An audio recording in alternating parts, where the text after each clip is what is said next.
Good evening, everyone, and welcome. This is Mishnah in Depth of Avodah Zara with Rabbanit Leah, Sarna. Our Mishnah in Depth series is part of the Rifka Rosenwein Mishnah Division, and it's sponsored by her family in her memory. This class is following the standard daily Mishnah study schedule, assuming you're learning 1 to 2 mishnayot a day for each day of the week, and over weeks and times, we'll come together to complete mishnayot, tractates, and even orders. This is a weekly BU and shiur reviewing portions of the previous week's material. It's great to have everyone back. I hope you had good learning, and we'll proceed with Rabbanit Leah Sarna today. Sources will be posted in chat momentarily. And with that, I'm going to hand things over to Leah. Hi everyone, welcome back. So today we're going to do the third parak of Avodah Zara, and then next week we'll do 4 and 5, and that'll be it. Last week's class was pre-recorded. I hope you listened and enjoyed. Today we are moving on to some super fun material. So I thought in general this parak is like full of amazing things. And I think if you sort of grow up like modern Orthodox, then you sort of grow up in your parents and school are taking you to art museums, and you have a whole art curriculum and all this stuff. And then you sort of get to our Mishnah and you're like, oh yeah, the Torah has some really big problems with art, but not in the way that like the Haredi community might, push back on you. So like my friend, Dr. Renata Dine has a really great article in the Leah House about this, about like kind of traditional conceptions of Jewish art and how they don't really align with traditional core texts. Because there's like a Christian narrative that like Jews hate art because the Torah hates art. And she points out like that's really not true. And I think as you were reading our parak, like it's really not true. It just is really complicated. And that's sort of where it lands, I think, and that's where she lands. And then she offers this whole like amazing treatment of the Rav's writings, where he is not interested in physical art at all, as opposed to Rav Kook and others who were much more interested in aesthetics. Rav Amital was very interested in aesthetics. I teach a yearly class through the Stryker Center with an artist named Toby Khan, and he was very close personally with Rav Amital, and always talks about how Rav Amital would come to his studio and they would talk about art together and color theory and things like that. So, there's a whole variety, but anyways, Dr. Dine writes about how the Rav saw halacha as art, and like the Jewish art is to be found in learning. and listen, I love learning, don't get me wrong, of course, but I do think that the story of Judaism and art is really, really complicated. And if you want to follow it, our parak, like chapter 3 of Avodah Zara, is really where to go for it in terms of like what does it mean to depict things. And the questions that I'm really interested in for tonight are like what does it mean to casually engage with Gentile art? And specifically when the Gentile art around you is very religious of another religion. And that's really like what the rabbis were dealing with. And then, so we're going to talk about Aphrodite in the bathhouse. And then we're going to talk about bathhouses in general, rabbis in the bathhouse in general, because I do think that's a really important motif. My Drisha summer students always used to make fun of me for being really intense about boundaries. They'd be like, oh, Rabbanit Leah, like she's the boundaries Rebbe. And I was like, I'm the boundaries Rebbe. I'll put that on my tombstone. And there's something incredibly boundary violating about about like our rabbinic text following these rabbis into bathhouses. And yet it becomes where it becomes, and we're going to see in the Rambam, is that there becomes bathhouse Torah. And what it becomes is this too is Torah. This, right? I didn't put Rav Kahana, who's under his teacher's bed in the source sheet, because I'm in the bathhouse, not in the bedroom. But like the bedroom is also like massively within our text, right? So like if we're gonna say we're gonna have Hilchot Nidan, we're gonna have Hilchot sexuality, then surely we should have Hilchot bathhouse as well. And since we don't really have so much have bathhouses anymore these days, we don't pay so much attention to it. I would say that in more right-wing circles, the men's mikvah is not so dissimilar from a bathhouse in terms of culture. And what we don't see, at least explicitly, is any of the sort of like sexuality stuff playing out in the bathhouse within our texts. But I also didn't bring 100% of everything. So there is some discussion of like, should you cover your Brit Milah when you're in the bathhouse, like that sort of stuff. So just like flagging that this is not a comprehensive anthologization of rabbinic literature about bathhouses, and that the sexuality part is there, and it can't be ignored. Like you're literally imagining these scenes of naked rabbis. And for me, that's actually really hard because I don't like imagining naked rabbis. And especially because in these like all male environments, when they're naked, I'm especially excluded. And so that's like just a piece of this whole dynamic that we're going to be talking about today. I mostly just wanted to flag it. I think in my head, I'm like putting towels on all of them as I'm imagining these scenes. You're welcome to join me in that. Though I do think when you do that, you lose out on the like tinges of sexuality that are meant to be implied in these scenes. Just because they're taking place in the bathhouse, the original intended audience is going to understand, what does a bathhouse look like? What does it feel like? What does it smell like? What does it sound like? I think for a lot of us, that's really hard. Though if you've been to like a sauna or something like that, I think that's sort of how you might want to start imagining it. So very like sensory, like you're imagining water, you're imagining heat, you're imagining skin. And I think that's meant to be kind of what we bring to these texts. And then within that context, we're going to see some like really interesting conversations start to emerge. So with that, I'm going to share my screen. You can also pull it up. Kayla shared it already in the chat. Thank you, Kayla. Okay, let me make this a little bit bigger. So everything today that I'm going to be talking about is going to tie back to this amazing Mishnah 3:4. So we have this guy, Proclus ben Philosophus, which probably just means Proclus, the philosopher. But like, okay, whatever. They like gave him kind of like a silly name. And also we don't know anything about this guy. We don't know anything about Proclus. But he was hanging out in the bathhouse and he came across Rabban Gamliel in Akko. So there you can imagine Akko in your head. Shahaya rochitz b'merchat shel Aphrodite. So Rabban Gamliel is in Akko. He's bathing in the bathhouse of Aphrodite. It's literally called the bathhouse of Aphrodite, not he's bathing in the bathhouse and, oh, by the way, in the bathhouse there was Aphrodite. No, the bathhouse is called by the name of the goddess. It's the Aphrodite bathhouse. So Proclus asks Rabban Gamliel, Amar lo, katuv b'toratchem v'lo yidabek b'yadchem u'ma min achirem. It says in your Torah, right? Your Torah, let nothing that has been prescribed stick to your hand. Aphrodite. Why are you in the Aphrodite bathhouse? Like basically you have this guy being like, isn't Avodah Zara? You have a Gentile, right? Proclus the philosopher saying to Rabban Gamliel, isn't it usher for you to be here?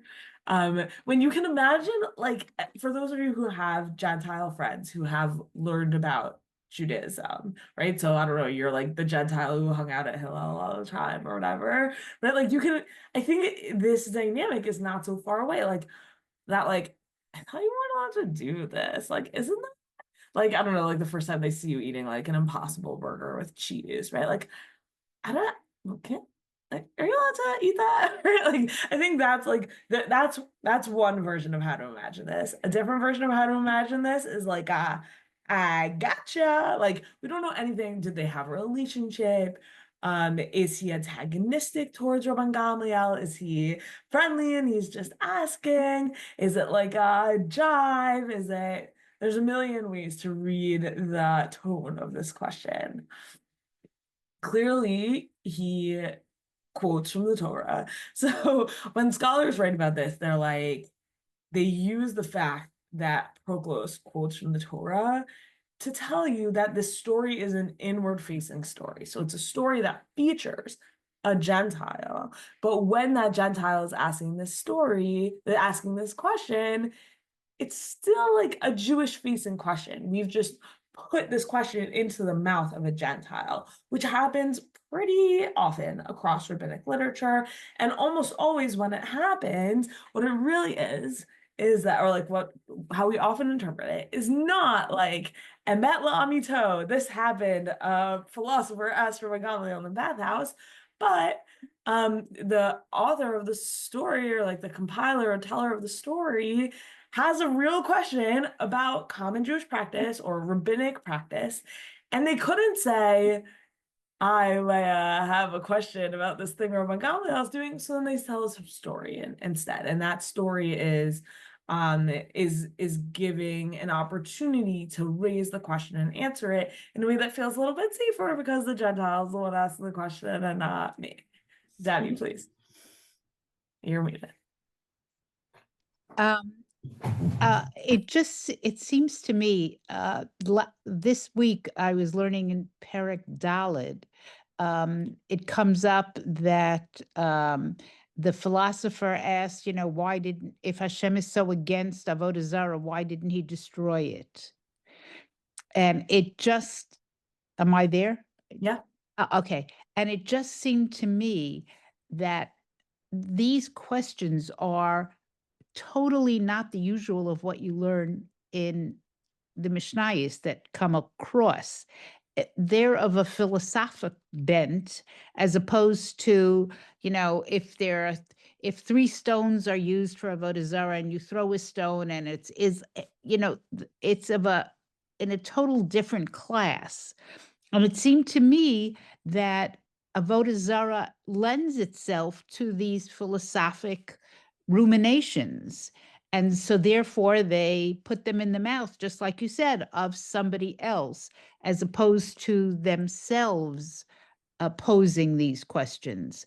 And it gives them a freer rein to muse about these things. But it's never come up in any of the mishnayos except for in Avodah Zara. It comes up in Yadayim pretty famously. No, that we've learned so far. That we've learned so far. Yeah. It comes up a few places. It's not only in Avodah Zara, but you're right. The density of it in Avodah Zara is unusual. I mean, Mishnaic stories in general are extremely rare. And when they appear, they're awesome. But they're rare, right? And we're getting a lot of them in Avodah Zara. The only other thought I had while you were talking was like, maybe there's almost nothing about us without us kind of feeling in this. Like, yes, like let us hear from the idolater himself. Which, I don't think they're certainly not thinking about it through a disabilities lens, but there is sort of like, like when you have like Shnayim Ochsim Batali, Zao Mer Kula Shali, Zao Mer Kula Shali, they both get their day in court, But when you have an idolater, so like it's only like you're bad, you're terrible, don't be like you, and then like it's kind of nice, like it gives him a voice a little bit. There's something interesting in there, and it makes him sound smart, which is again something that I've been kind of pushing from the beginning. Is that you think you bow down to sticks and stones, you're an idiot, like. I think that's a piece of the work here. This is an interesting question, right? The question from Perek Daled is an interesting question. Absolutely. No, it was very interesting. Very interesting. But like what's important about the question being interesting is that it's not sock puppeting, right? It's not let's make fun of the idolaters for being stupid. It's we have these deep philosophical questions. We're going to put them in the mouths of the idolaters because we're almost like afraid to put them in our own mouths. Yeah, thanks for saying that. And speaking of questions, from Ava Schreier, quote, would it have been common for Gentiles to be able to quote Pesukim? Right. So I mean, it's a little difficult to know, but if you're this like Greek non-Christian, right? Then presumably not. By the time and again in the first class I mentioned that like it's very hard to know where Christians are in this Masachet. Like, are they absent and the rabbis don't care, or are they everywhere and then we're not talking about them, right? So those are sort of like the two options in the scholarship. A Christian would, but a Greek probably wouldn't. Like, how would they? This is not their, it's not their text. So when scholars write about this, they assume not. So that's where I'm gonna go. But I don't know. That's a good question, Eva. Right? Because you can imagine the same way, like I can quote Christmas carols, just because like that's the environment that I live in. So maybe a Gentile living in Akko would have been able to quote some Torah. Or at least like the idea of Torah, right? Like that's the Gentile who hangs out at Hillel who thinks they see you eating a cheeseburger, right? Like they know enough to like ask a good question. And what it then cuts to is, what is the tone of this question? Okay. So here's what we only got. That was the question. Doesn't it say in your Torah, let nothing that has been prescribed stick to your hand? How are you in the bathhouse of Aphrodite? So here's the response. Amar lo in mashivin b'merchatz. We do not answer in the bathhouse, i.e., you ask me a Torah question, and the answer is too Torah-y to talk about in here, which I think is actually really dignifying to the question, right? Like, and we're going to see more discussion going forward about what you're allowed to talk about in the bathhouse and what kind of Torah you're allowed to talk about in the bathhouse. And that's going to be this movement towards there is bathhouse Torah, which I think becomes really important.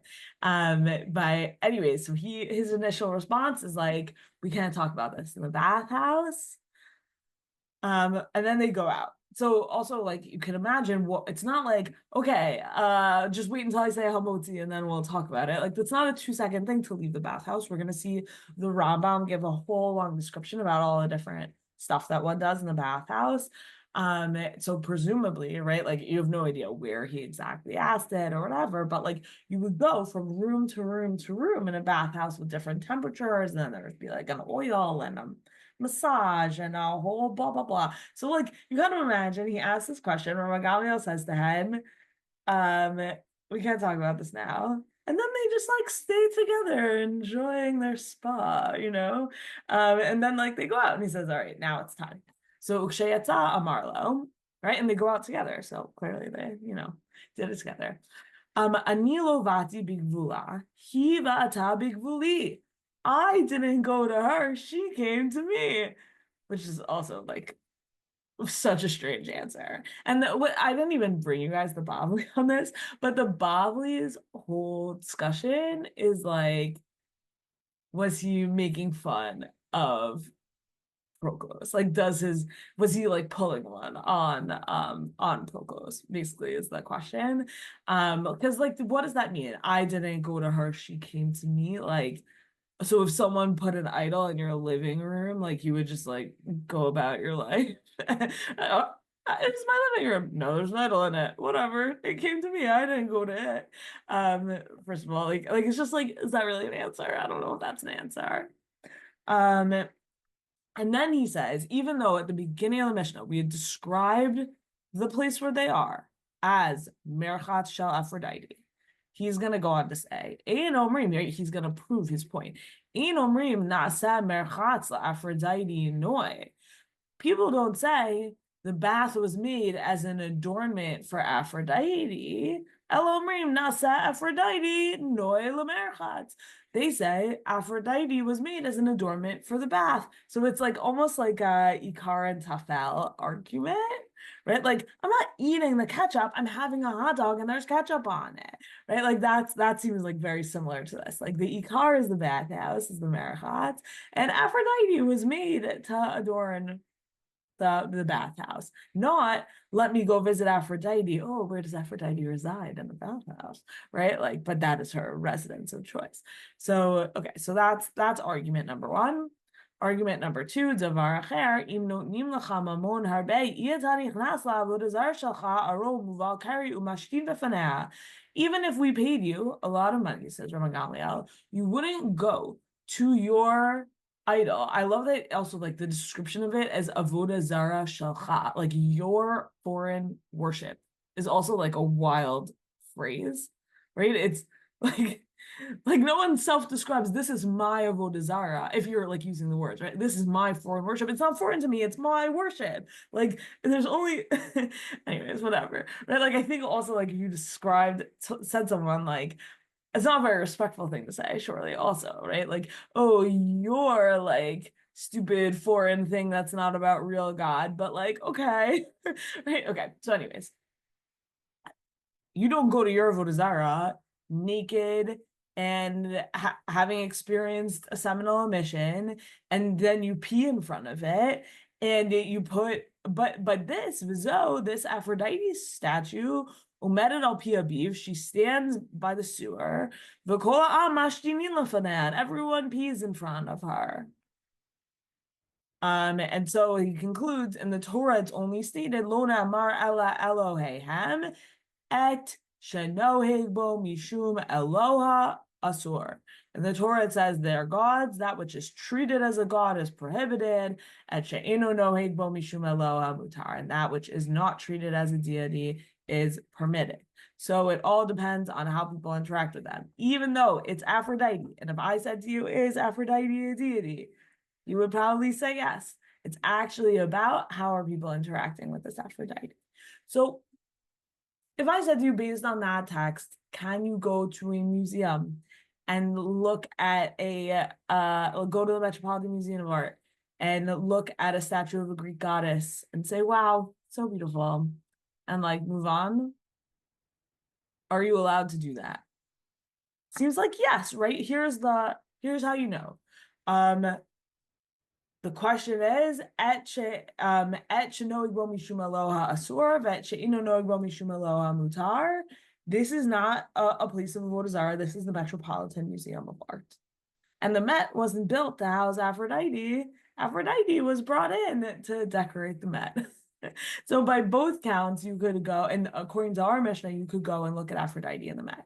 But it does get a little bit more complicated, because what if that Aphrodite was originally something that people worshipped, right? Our parak of mishnayot is full of, and then you have to throw it into Yam HaMelech, right? Like it's something that was in fact worshipped, and that has this status. It can't be redeemed of that status, even if it sat underground for however many years, or like no one on earth worships it anymore, or anything like that. Like when our Mishnah is trying to deal with like this thing of avodah zara that is prohibited b'hana'ah for me, what can I'm prohibited from deriving benefit from it.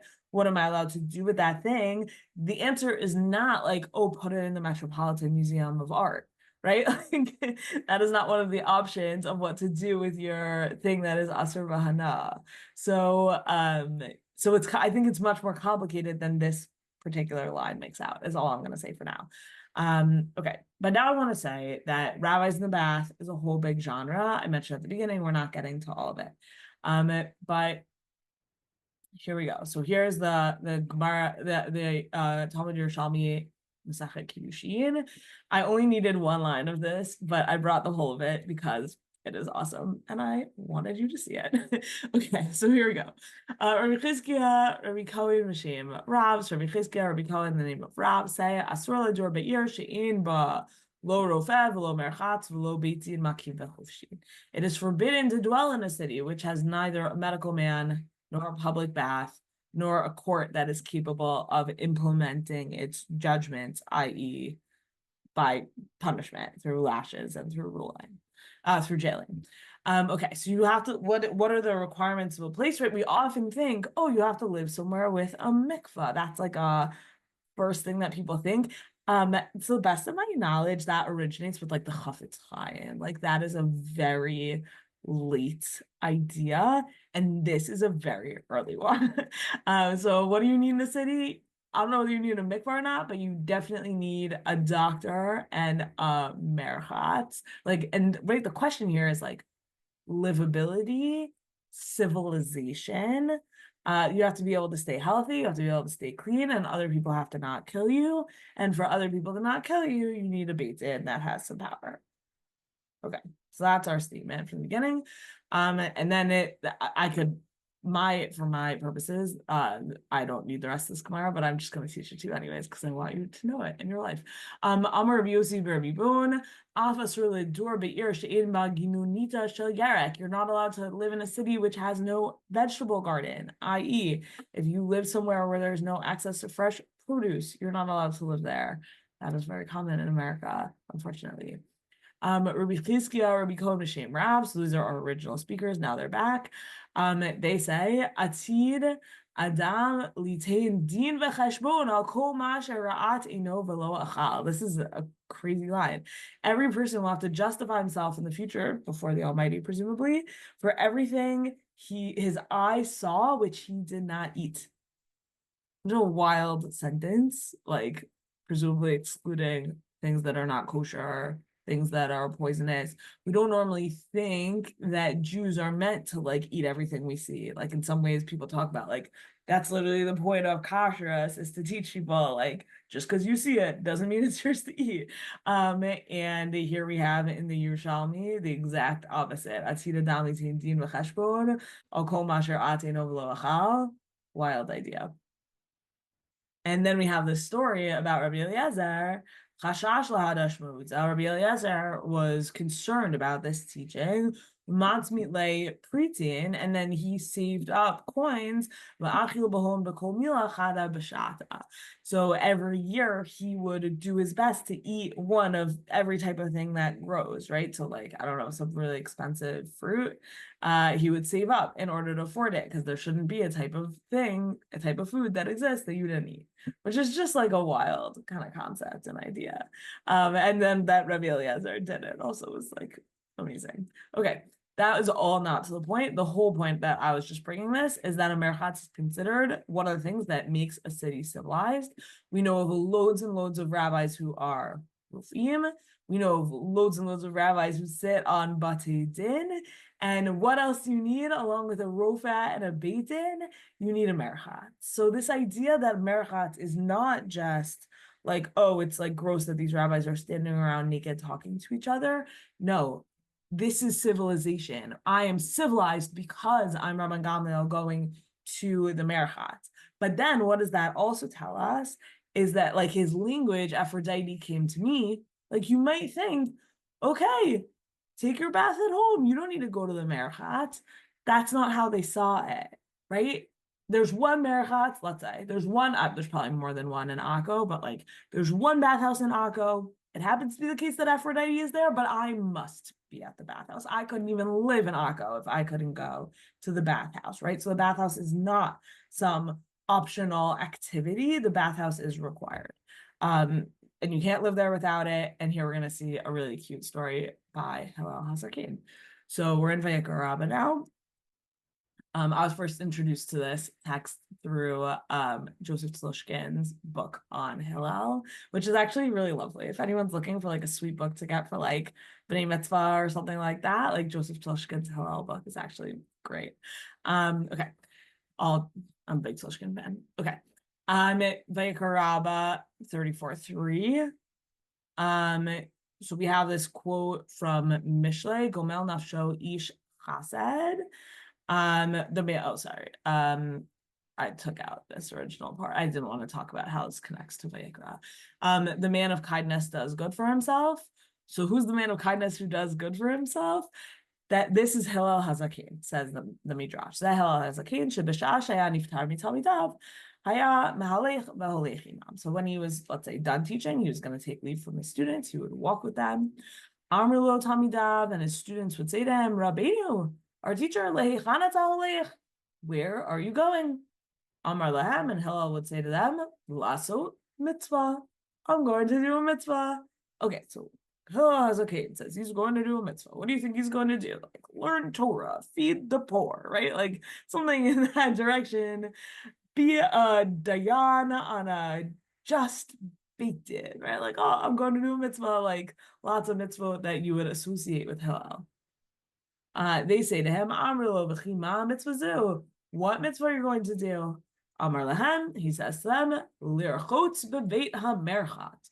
What mitzvah are you going to do? I am going to wash in a bathhouse. Lirchotz bebeit hamerchat. An amazing concept. And then they ask, right? We said before, sometimes they put the hard questions into the mouths of the Gentiles. Here it's the students ask the hard questions outright. Amr lo v'chizo mitzvah hi. What? Was a mitzvah to go to the Beit HaMerchatz? Like, seriously? And his answer is really beautiful. Amar lahem hen, he says to them, yes, it is. Ma im ikunin shel melachim shemamidim otam bebadei tarziot uvatei karkasiot mi shenibana lehem hu morkan v'shotfan v'hen ma'alin lo mezonot. So the statues of kings that are placed in theaters and circuses, the one who's appointed over them washes them and takes care of them, and they provide him with food. Sorry. And not just that, he is exalted amongst the prominent leaders of the kingdom, the guy who takes care of the statue of the king. I was created in the image of God. Because it says in the image of God, God made man. How much more so do I have to take care of myself? Okay, I think in the context of studying Avodah Zara, this is like there's a lot of like wild things going on in this story. And we'll pause before we get to the next one. Okay, so we have Hillel Zaken. He says, I'm going to do a mitzvah. What's the mitzvah? I'm going to the bathhouse. Don't tell, like, bathhouse is a mitzvah. Why is bathhouse a mitzvah? And he learns it from idolatrous practices. Bathhouse is a mitzvah because they take care of their idols, and the guy who takes care of their idols is elevated and treated so nicely. And he doesn't then go on to say, and all that stuff is fake, right? He just says, I was created in the image of God.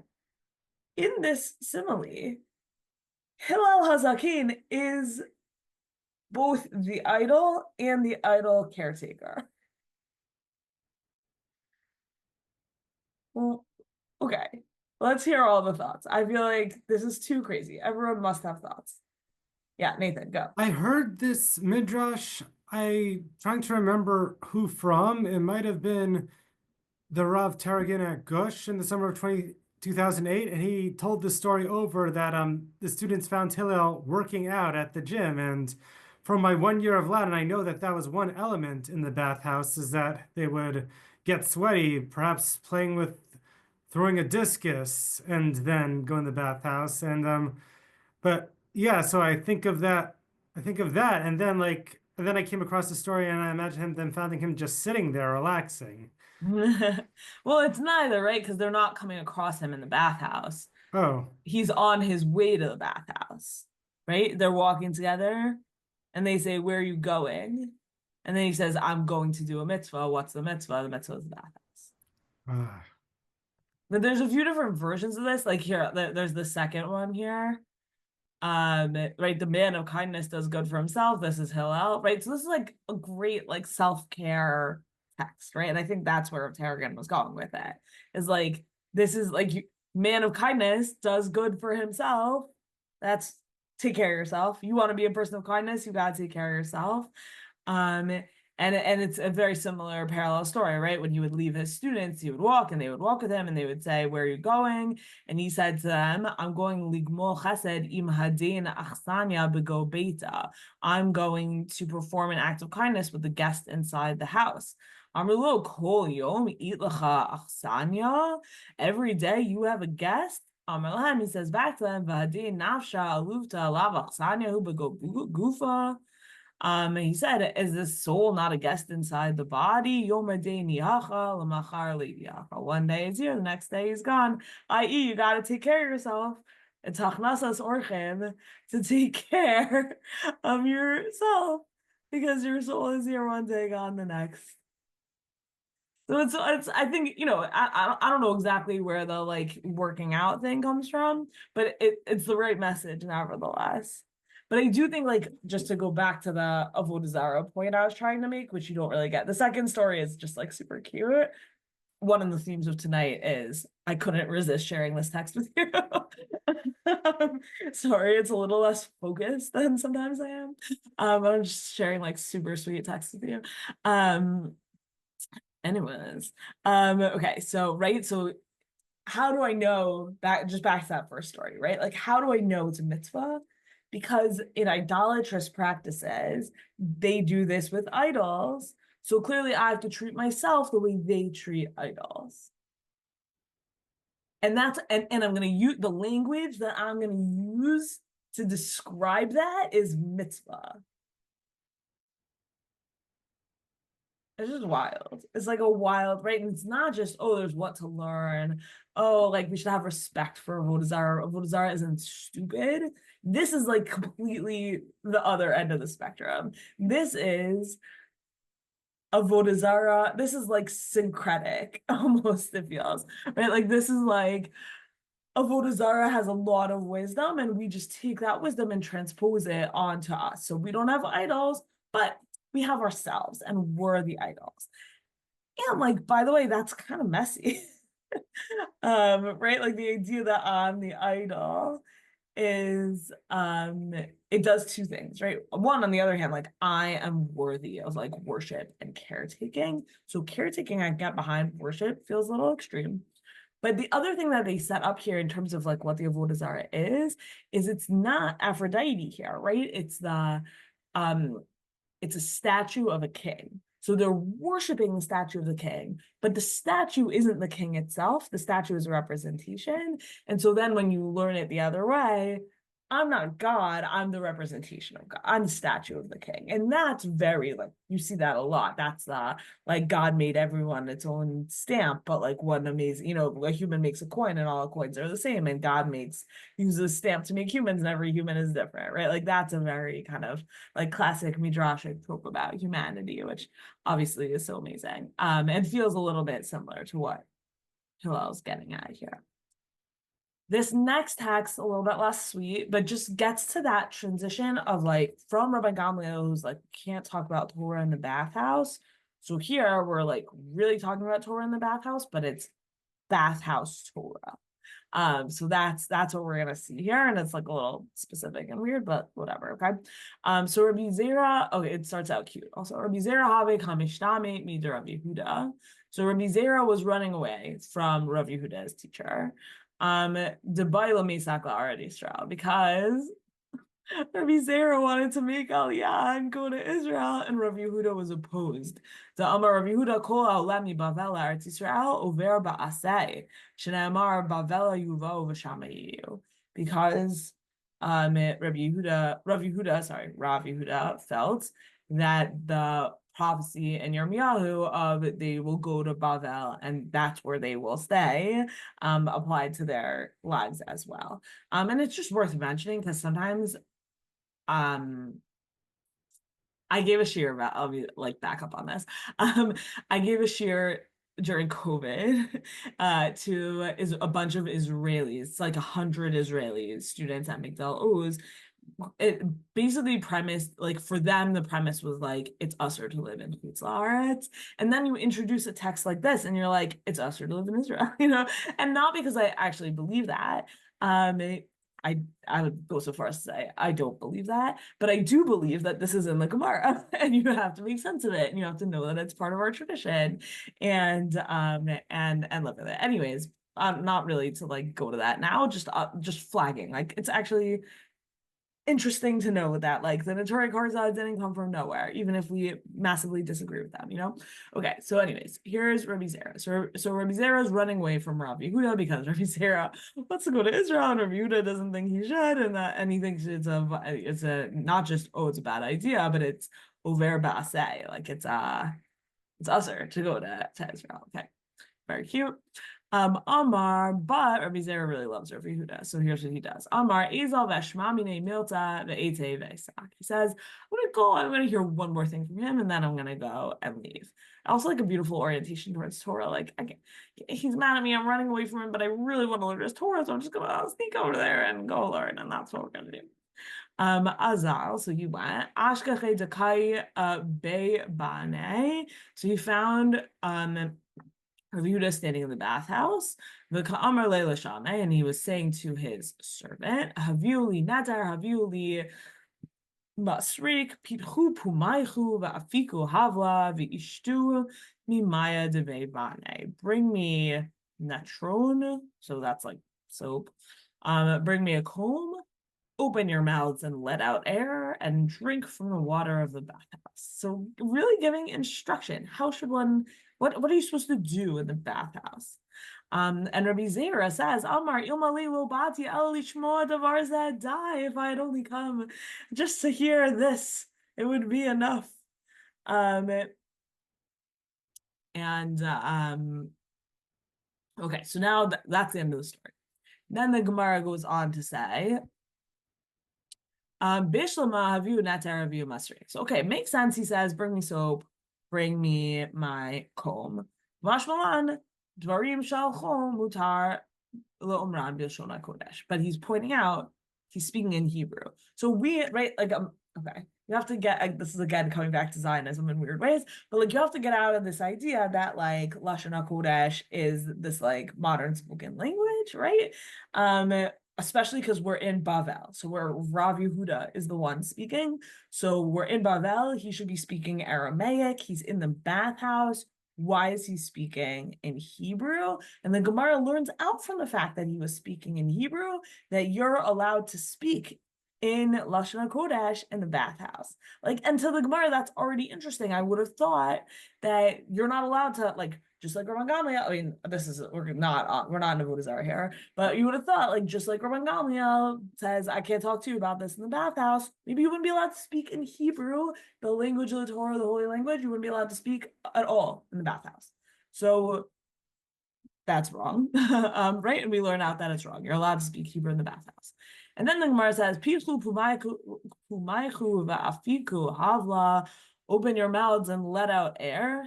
Nami kiddush Shmuel. This is according to the opinion of Shmuel. The Amar Shmuel havla mapik havla. Because Shmuel says heat produces heat. So if you inhale, so if you exhale, then you will necessarily inhale. And when you inhale, then your body will like heat up more quickly. I think that's more or less what's happening here. And then the Gemara says, Ela ishtu maya debe bane, my ba'al yuto. Why are you drinking the bathwater? Literally, I have a 5-year-old and almost 3-year-old at home. I'm perpetually telling them not to drink bathwater. Like that is a common refrain in my home. So to hear it in the voice of Rabbi Yehuda, like, yes, everyone, open your mouths and drink the bathwater, is repulsive. Anyways, that was my sidebar. But what are you supposed to do? So the Gemara brings a brayta. It says, yeah, rachatz v'chamin v'lo shetami doneh letanor shesikumi b'chutz v'lo sikumi b'fnim. The brayta says if you bathe in hot water and you don't drink from it, it's like you lit a fire from the outside but not from the inside. You're not sufficiently heat up your body if you didn't drink the warm bath water too. That it's the same thing as the breathing, right? Like you want to heat up, you're supposed to heat up your body from the outside and the inside all at once, all together. Very important. That's how you do it effectively. So we've moved to this version where we can't talk about this in the bathhouse to there is a certain amount of Torah that you're allowed to discuss in the bathhouse, apparently. And that's where we're going in the Yerushalmi on our Mishnah. So we took a brief jaunt over to where were we? Shabbos 41. Now we're back in the Yerushalmi. And the Gemara, we're gonna spend, oh wow, look at the time. Okay, we're gonna spend only just a moment on the Yerushalmi. You can look at it more in your own time. But the Yerushalmi really cuts the chase. Ma anan kaimin, like what do we hold? And the answer is, if he'd asked him about the practice of like what a person's supposed to do in the bath, he should have answered it. If he did not ask him about practice that are like hilchot merchatz, then he shouldn't have responded. So that's just sort of interesting because in fact, right, he treats it as not hilchot merchatz. He treats it as like, let's have a conversation about proximity to statues of Aphrodite, and it's not exactly about how should one behave in the merchatz, though you might read his response and say, oh, you should pee on Aphrodite. You know, like you could like really learn that from what he says. He doesn't exactly say that. Okay, but then you have some back and forth here. Maybe you're not allowed to. Are you allowed to talk about toilet Torah in the toilet? And the bottom line at the end of the Yerushalmi is like, yeah, talk about toilet Torah in the Torah. Like, where else are you going to talk about toilet Torah? That's the place for it, which is just sort of interesting. And we're not going to spend any time at all on this long Rambam, but literally, right? It's Hilchot Deot, but it's not like the Rambam doesn't phrase Hilchot Deot as this isn't halacha, this is just my medical opinions. For the Rambam, Hilchot Deot is halacha. And here's how you go to the bathhouse, right? How often do you go to the bathhouse? And what should the inside of your body be like when you go to the bathhouse? Like, he's so specific over and over again, right? Don't go when you're hungry. And then here's how the temperature for your hair, and here's the temperature for the rest of your body. And then you want to sweat, and then you want to get rubbed down, and then you want to blah, blah, blah. Like, it's fascinating. So anyways, I will leave that to you to read on your own. I want to just quickly talk about looking at idols. Because again, right, like we go to the Met and we look at idols. So like, is that problematic? And the answer is like, kind of. I think it kind of is. But it's complicated. So I want to just give you like a little bit of insight into that complexity, and then we'll take questions and then we'll wrap up. Okay, so the Gemara of Avodah Zara 50a is talking about like a certain path that is made out of Avodah Zara materials. And some people didn't walk on that path, and some people did walk on that path. And Rabbi Yochanan here says, Banan shel kadoshim mahalech aleim. The son of holy ones walks on them. Va'ana nifrosh me'em, and we're not going to walk on it. Meaning, like, you think you're frommer than like that guy on this stuff? Like, you're not. Sit down. You can walk on the path, right? That's basically Rabbi Yochanan, and importantly, he's not saying it about himself, which is kind of awesome and interesting. So then the Gemara says, Ma'aniu Banan shel Kadoshim, who is the son of Kadoshim? Rabbi Menachem Rabbi Simai. Rabbi Menachem Rabbi Simai is the son of Kadoshim. V'amai Karle Banan shel Kadoshim, and why do they call him that? Because Rabbi Menachem was so from that he wouldn't even look at a form on a coin. So if you stamp a coin with an idol or a picture, he wouldn't even look at that. So Tosfot here, which I did not bring for you, goes into this whole thing like who's the Kedoshim, and says it's Rabbi Menachem, like he's the Banan Shel Kedoshim, not his parents. It's not about his parents. Okay, so just to follow him for a little moment, the Gemara in Moed Katan talks about like amazing things that happened in the world when various rabbis died. So Kinach Nafshe Rabbi Abau, Achitu Amude de Kesri and Maya. So when Rabbi Abau dies, the pillars of Caesarea ran with water, like as if they were crying. Also, when Rabbi Yossi died, Shafu Marzavei de Tzipori Dama. When Rabbi Yossi died, the gutters of Tzipori flowed with blood, which is just again like you're imagining the whole city, like for one, crying over him, for another, bleeding over his death. Rabbi Yaakov, when Rabbi Yaakov died, the stars were visible during the day. Rabbi Asi Iaku Ko Ilana, and Rabbi Asi died, all the trees were uprooted. Very sad, actually. Rabbi Chia Nachitu Kefe Denura Mirakia, Rabbi Chia passed away, fiery stones fell from the sky. Like literally, these rabbis die and like plagues comes to the world. But okay, anyways, I think it's meant to be a good thing. But here's our guy. Rabbi Menachem Rabbi Yossi, so our guy Rabbi Menachem Rabbi Yossi, when he died, Ishta'u Talmanaya V'havu. V'havu Lemechaltzaya. So when he passed away, the faces of statues became smooth. Like he didn't look at coins, and when he died, like all the statues, like they stopped being statues. Like they all went smooth in honor of how frum he was.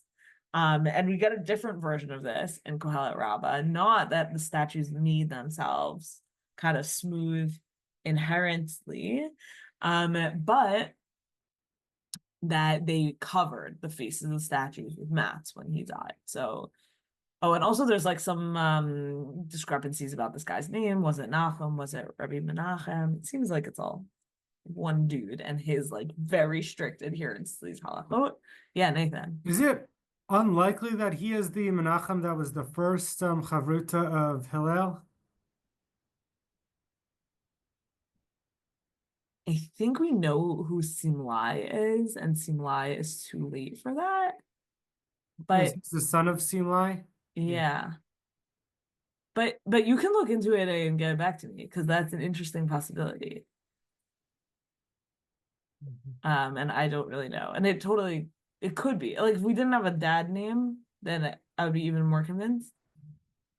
But yeah, let's look into that and turn back Yeah, around. checking Wikipedia and there's no mention. Okay, but you could be smarter than Wikipedia on this. So I don't know. Okay, anyway, so here they cover him, right? They cover the faces with mats. So that like in his death he won't see the faces of these idols. And then they're like, wait, hold on, can dead people see? I just want to get to this part. So it goes back and forth there. Right? So in the Bavli we saw Ben Kedoshim, and here it's Nahum Ish Kodesh Kodashim. So it's slightly different name, clearly same vibe, probably same person. Shalohi beat Surat Mabea Koyamav, right? He did the same exact thing. He never looked at an engraved coin his whole life. But we get from here to a teaching about Al Tifnu El Ha'elilim, do not turn to false gods.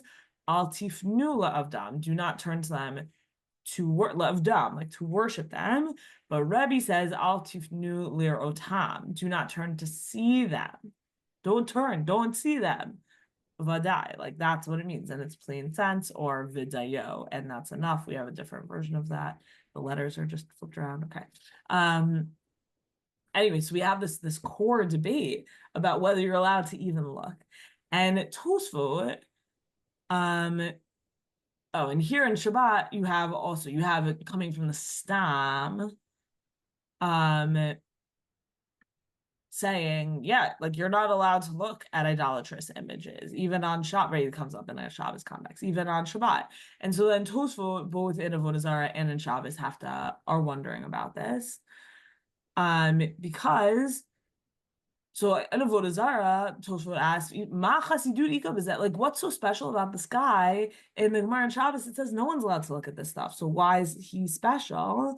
And the answer they say is maybe when it's money, when it's money, like and it's just always around you, you're not turning towards it. It's almost like she came to me, I didn't go to her. Like that, it's that argument that we saw from Rabbi Gamliel. It's like it's so ubiquitous that it's not. And there's two ways to understand, or at least two ways to understand that. But one is like a limud zchut, like everyone has to use money, so let's figure out how to make sure that the money is in Avodah Zara. And the other way is to say, like, no, Avodah Zara requires a turning. Like Avodah Zara requires that you're stopping to look at it, and like when it's money, you're not stopping to look at it, so it's not relevant. But the other way Tosfot would say it on Shabbos is, you're not allowed to look at it for idolatrous purposes if it was put there, right? B'shavua l'shem avodah kilulim, if it was put there for the purposes of idolatry, okay, then it's aser. Aval linoi mutar. This is our very important line. But if it's put there for beauty, it's permitted. And then so what do we do with Rabbi Nachum / Menachem, Kodesh Kodashim? Yeah, he's Kodesh Kodashim. Is a normal person Kodesh Kodashim? No, they're not. and that's what we saw, right? Rabbi Gamliel was in the bathhouse with Aphrodite. He's not covering her face. He's not looking like this. Civilized people go to the bathhouse. I'm Rabbi Gamliel. I go to the bathhouse. Aphrodite happens to be in the bathhouse. Sucks for her. I pee right there. Doesn't matter.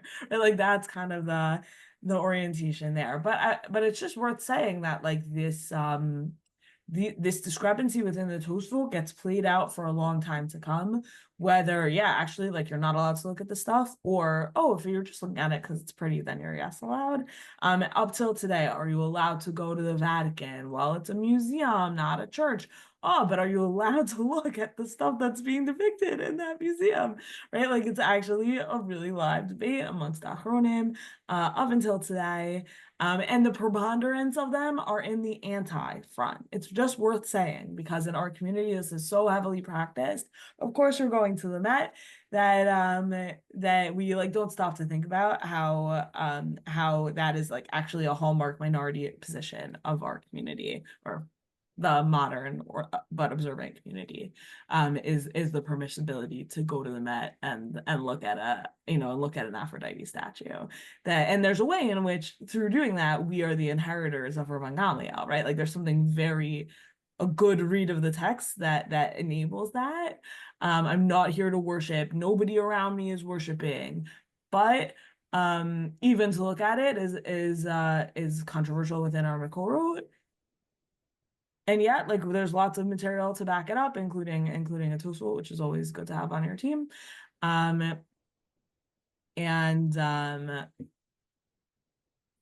but here's the Shulchan Aruch. Asur listakel b'noi elilim kivan shenehene b'riyah. Right, you're not allowed to get permission. You're not allowed to get pleasure from Avodah Zara. If it's pretty and you say, "Oh, look how pretty it is," you've gotten pleasure from Avodah Zara. Asur, says the Shulchan Aruch. And the Ramah says, okay, but if you're doing it by accident, you can't help. You're walking past the temple and there's a ton of incense, and you have to breathe, so you end up smelling the incense. Okay, that's Edomi Kavin, that's allowed. But you're not allowed to be like, wow, it smells really great on that street corner, let me go there to smell it. That would be not allowed. Okay, I'm gonna wrap up. I'll take a minute of questions. The Sefer Chinuch is here also, and that's very fun. So jumping off that last source, I see a question from Deborah in the chat. Quote, how about going to see the art in the Vatican, which I think some of your previous material covered, but. Yeah. So the OU says you're allowed. But like, you can literally look it up. They have a whole entry about, like, the Vatican is a museum, not a church. The OU thinks you can't go into churches, but you can go to the Vatican and take a tour. I personally think, and I've heard this taught also in the name of Rabbi Chaim Soloveitchik, who has different feelings about art than his father did, that, like, if you take a big camera or like a selfie stick and it's like very clearly you're on a tour, then looking at art in places that are like sort of churches, I think is okay. I personally don't go to like church services though. Like, if anyone might think that I am there for the purposes of prayer, that would be something I would avoid. It also cuts into, and what we didn't get into at all is Christianity of Zara, which again, like, that's a huge, you have to, in order to have this conversation in good faith about the Vatican or anything else, you have to have a position on that question. And we have not done the requisite course of study to have that position. I'm happy to answer private questions privately, but just flagging that it's not just about, can I benefit from Avodah Zara art? That's not the whole question.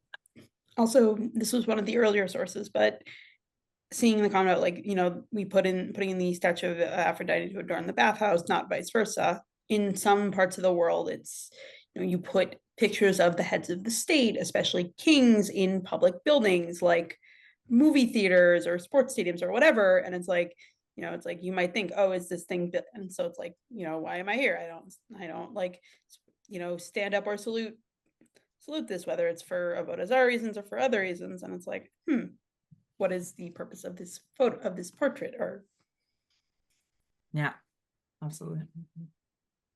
Okay, thanks so much, everyone. So next week we're gonna wrap up.